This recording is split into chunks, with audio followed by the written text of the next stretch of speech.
Nesnumoto gitu. Oke. Akhirnya balik lagi di Nesnumoto. Oke, ketemu lagi. Saya Daninai, saya adalah foundernya Nesnumoto. Kali ini setelah sekian lama, jadi akhirnya YouTube-nya Nesnumoto ada konten lagi maksudnya.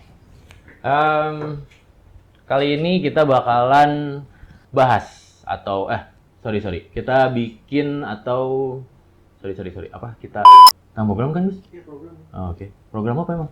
Program berbagi sudut pandang. Oh iya, itu kan gara-gara terlalu lama kita libur YouTube ya, jadi kita lupa tentang program kita sendiri. Kali ini program berbagi sudut pandang. Jadi di video kali ini saya bakalan coba untuk bahas tentang satu konsep prewedding yang kemarin saya kerjakan. Jadi video ini saya pengen bahas tentang sudut pandang mengenai satu karya. Satu karya itu ada, kalau saya berpikirnya ada tiga sudut pandang. Yang pertama, sudut pandang dari orang yang membuat karyanya. Yang kedua, sudut pandang dari objek yang jadi karyanya, karena kita di dunia wedding, objeknya adalah kliennya. Yang ketiga, sudut pandang dari penikmat atau di luar dari pekarya dan si objek yang jadi karyanya. Jadi ada tiga sudut pandang itu. Nah, di sini di video ini kita akan coba bahas tentang satu project lah ya. Kemarin satu project preweddingnya kemarin di satu tempat di Bandung. Dan masuk nggak ya itu ya? Nggak apa lah. Nggak apa ya. Bentar. Siap Mas. Di situ ada bakso tahu dulu. Itu duitnya gitu. Harapan saya di program ini nanti kurang lebih karya yang kemarin saya buat itu pada akhirnya menjadi satu sudut pandang yang sama tentang arti dari karya yang kemarin saya buat gitu. Jadi harapannya sih pengennya pada akhirnya itu karya yang saya buat pada akhirnya menjadi satu sudut pandang yang sama. Kurang lebih kayak gitu. Kenapa konsep itu penting? Jadi di satu session foto atau ya prewedding yang dikerjakan, konsep itu sebenarnya penting. Kenapa? Karena konsep itu adalah mainnya gitu. Jadi kalau untuk saya sebuah foto, oke, lewat motor dulu. Jadi kalau untuk saya, sebuah foto itu saya pengennya ada ceritanya gitu. Jadi dia bisa menceritakan sesuatu dari apa yang pada akhirnya jadi satu karya itu gitu. Jadi mengandung cerita.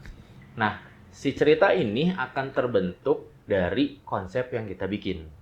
Itu jadi kenapa pada akhirnya konsep itu penting. Awal dari kita mau bikin satu karya, ya berarti kita harus bikin satu konsep yang kemudian dia bisa menjadikan cerita di karya itu. Putar-putar ya? Ya gitu. Apa jadinya prewedding tanpa konsep? Bisa jadi, si fotonya akan jadi, si karyanya akan ada, cuman karya atau prewedding itu pada akhirnya hanya satu foto yang pada saat itu klien atau orang yang kita foto itu ya nggak ada satu cerita di balik foto itu gitu. Jadi ya sebuah foto, that's it gitu, sebuah foto. Itu yang kalau misalnya kita nggak bikin satu konsep. Menurut saya makanya konsep itu penting gitu. Atau dengan perlunya kita satu konsep, itu sebenarnya ada satu proses juga sebelumnya, di mana ramai banget ya perasaannya. Padahal kita syuting jam 3 subuh loh ini. 3 subuh. Iya, 3 subuh ini kita syuting. Apa dan siapa yang perlu dilibatkan untuk sebuah konsep? Nah, ini aku ceritain tentang konsep yang aku bikin di foto di foto sesi yang kemarin aku kerjain.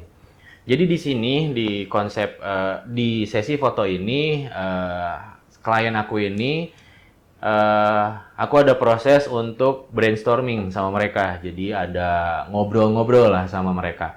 Yang pertama berarti kurang lebih kita akan harus melibatkan kliennya kita atau objeknya kita, si pengantinnya inilah ya kalau kemarin Sumoto. Jadi saya ajak untuk ngobrol di saat itu saya nyoba untuk menggali mereka. Kenapa? Karena saya pengen tahu cerita mereka kayak gimana gitu. Ini yang diperlukan untuk saya atau untuk kita dengan mengikut sertakan kliennya.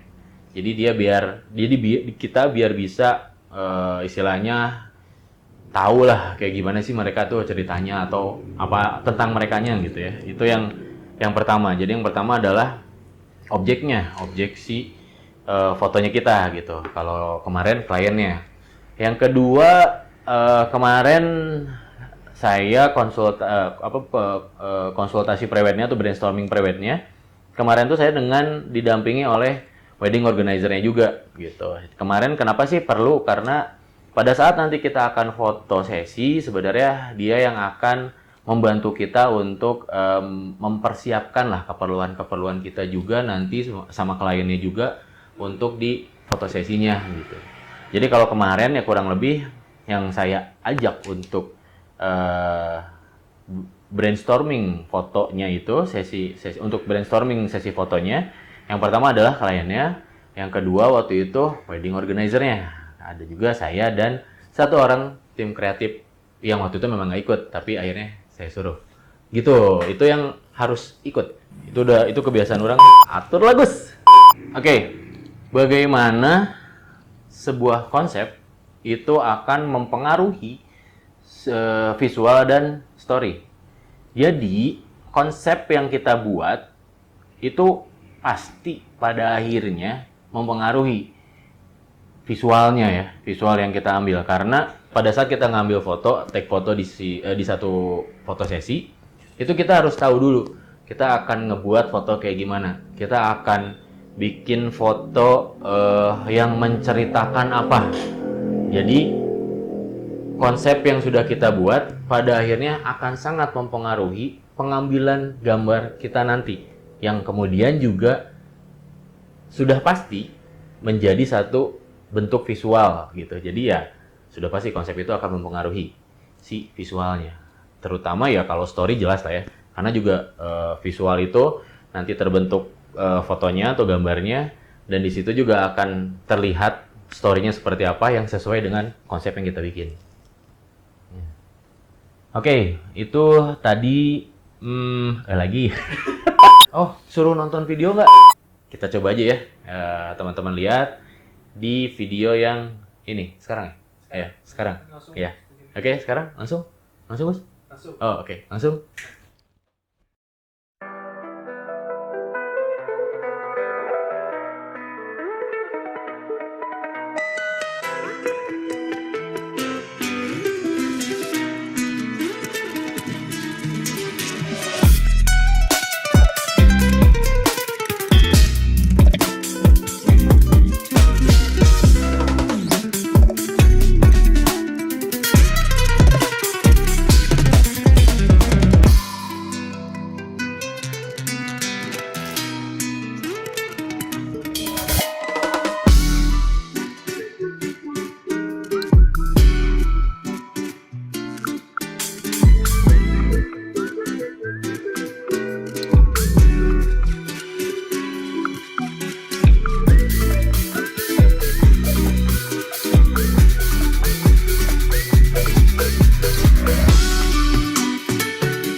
Sekarang kita akan coba untuk bahas atau ngobrol tentang konsep konsep prewed yang kemarin aku kerjain. Jadi kemarin aku tuh ngobrol, ada sesi konsultasinya, ada sesi brainstormingnya. Kemarin konsepnya adalah tentang sebuah keyakinan, tentang takdir, dan tentang seperti yang seharusnya. Cerita sedikit tentang kenapa sih pada akhirnya menentukan konsep itu gitu. Jadi pas ngobrol, brainstorming sama mereka, ada satu poin, ada satu apa ya bahasanya, mungkin ya benang merah lah ya, ada satu hal yang menarik tentang mereka gitu. Jadi mereka itu bertemu tanggal 11. Kemudian mereka jadian tanggal 11. Kemudian laki-lakinya itu harus keluar negeri. Keluar negeri apa keluar kota lah ya, pokoknya LDR lah. Mereka LDR dan tanggal 21 Mei itu mereka ketemu lagi, bareng lagi, si laki-lakinya pulang lagi gitu. Itu 21 Mei. Tanggal 21, aku lupa bulannya. Tapi kemudian weddingnya mereka di tanggal 21 juga. Jadi kayak lucu aja gitu. Jadi tanggal-tanggalnya tuh sama gitu. Jadi kayak yang sudah diatur, kayak yang sudah seperti yang seharusnya gitu. Jadi terus mereka yakin juga tentang satu keyakinan mereka walaupun LDR dan lain-lain. Mereka tetap yakin mereka akan bareng-bareng dan bersama gitu. Jadi terus ya itu salah satu beberapa hal yang memang kemudian jadi satu poin di mana saya pada akhirnya membuat satu konsep itu tentang takdir dan keyakinan lah. Itu konsep yang kemarin saya buat. Nah, oh ya, satu lagi. Jadi pas kita pemotretan, ternyata jadwalnya itu pada awalnya kita akan bikin di tanggal kemarin tuh 10 Mei. Kemarin 10 Mei ya? 10 Mei ya? Agus ikut kebetulan. 11. Ya, sorry. Jadi yang awalnya itu jadwal tuh sebenarnya 10 Mei. Nah, 10 Mei tapi di situ mereka tuh kemarin ada beberapa hal lah yang memang pada akhirnya harus diundur sehari di 11 Mei. Dan tanggalnya tanggal 11 lagi. Jadi oke, dapat lah ya konsepnya.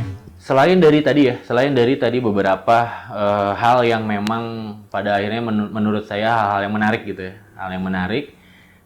Saya juga pada akhirnya ngebikin satu konsep untuk fotonya Agit sama Nugi. Kliennya Agit sama Nugi. Saya kemudian di situ bikin satu konsep untuk Agit sama Nugi. Konsep fotonya tadi tentang keyakinan, tentang takdir, sama tentang seperti yang seharusnya.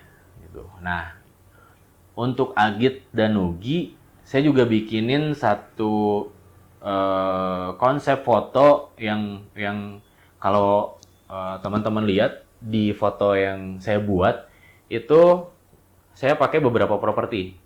Ada kain-kain, ada ranting juga, ada kursi 2 lah ya kemarin.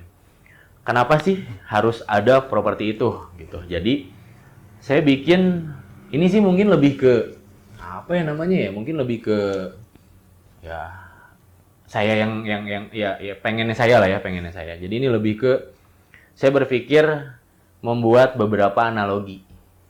Jadi si fotonya itu kemarin saya bikin satu analogi.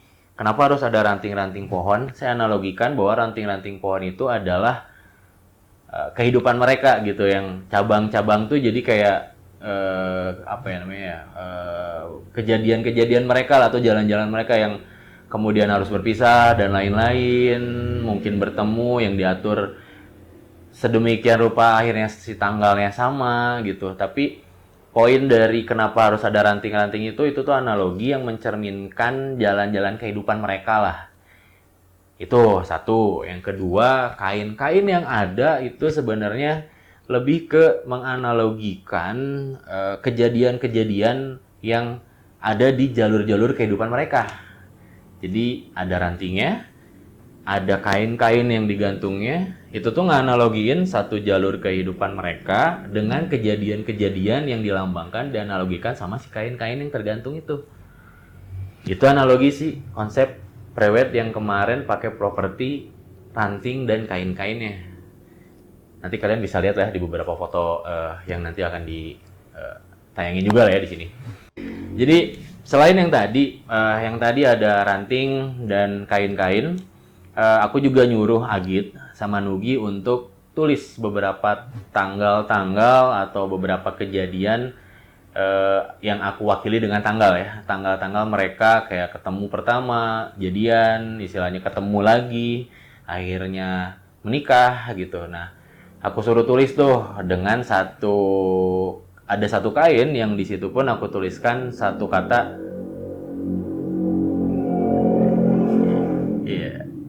faith atau yakin, keyakinan. Jadi si foto yang kemarin aku bikin kurang lebih asli banyak orang banget nih, gila motornya. Jadi si foto yang kemarin aku bikin kurang lebih analoginya kayak tadi. Itulah. Cukup mewakili kali ya. Nah, itu tadi sedikit tentang konsep foto dari Agit dan Nugi. Saya tuh sebenarnya fotografer yang menyukai beberapa hal tentang analogi dan story lah gitu ya. Nah, ada beberapa juga sih sebenarnya foto-foto yang nanti mungkin akan aku coba share kalau Agus ngajak syuting lagi. Kita mah ngikut. Oke. Jadi nanti kita akan coba share yang udah saya buat. Ada beberapa juga sih foto-foto yang memang udah saya buat yang konsepnya kurang lebih story dan analogi. Nanti aku coba share ya di mungkin video-video berikutnya. Nanti kita coba bikin. Nanti juga kita coba siapa tahu di depan sebenarnya ada sih. Nanti di depan itu kita akan juga ada sesi foto lagi yang konsepnya memang story dan analogi. Nextnya kita bisa syuting lagi dengan sesuai janji saya kemarin. Ini saya akan cerita juga tentang satu pemotretan yang tentang story dan analogi juga gitu. Nah, ini apa story-nya, apa analoginya gitu kan, itu beda. Enggak, itu mah nanti mau mana buang, mau mana masukin dikit nggak apa-apa. Aman, bagus. Nikmati, enjoy ngeditnya. Enjoy. Thank you Pak, semangatnya. Enjoyable banget nih. Ya cukup kali ya. Jadi itu tadi sedikit cerita tentang konsep foto yang dibuat untuk Agit dan Nugi untuk prewed mereka yang dasar konsepnya adalah story dan analogi. Udah kali ya. Oh ya, jangan lupa like, komen, subscribe, dan juga nyalain notifikasinya biar nanti pas video-video berikutnya kalian bisa jadi penonton yang pertama. Karena buat penonton pertama akan ada canda. Jadi ya udah, semoga videonya bermanfaat. Semoga apa yang tadi disampaikan setidaknya di program si berbagi sudut pandang ini ya, pada akhirnya teman-teman yang lihat fotonya pada akhirnya bisa mengetahui bahwa oh sebenarnya foto ini tuh bercerita tentang A, B, C, D tadi gitu. Jadi sudut pandang kita semoga pada akhirnya bisa sama dan sama-sama juga pada akhirnya bisa menikmati si karya yang kemarin sudah saya buat. Itulah ya. Sip. Thank you ya. Semuanya terima kasih banyak sudah menonton. Sampai jumpa lagi di channelnya Nesnu Moto. Dadah. Thank you.